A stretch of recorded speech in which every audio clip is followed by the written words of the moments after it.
জলপ্রপাত কাকে বলে?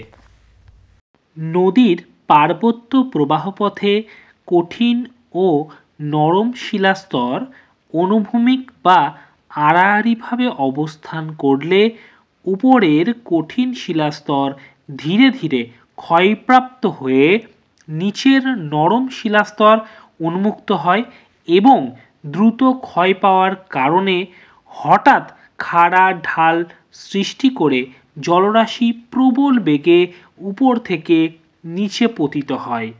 তাকেই জলপ্রপাত বলা হয়ে থাকে। উদাহরণ: আমেরিকা যুক্তরাষ্ট্রের সেন্ট লরেন্স নদীর নায়াগ্রা জলপ্রপাত ও ভারতের নর্মদা নদীর ধোঁয়াধার জলপ্রপাত। বৈশিষ্ট্য: প্রথমত, ভূমি ঢালের হঠাৎ বিশাল পরিবর্তন হয়। দ্বিতীয়ত, কঠিন ও কোমল শিলা আড়াআড়িভাবে অবস্থান করে। তৃতীয়ত, জল প্রবল বেগে নিচের দিকে পতিত হয়ে থাকে। চতুর্থত, জলপ্রপাতের নিচে প্রপাতকূপ সৃষ্টি হয়।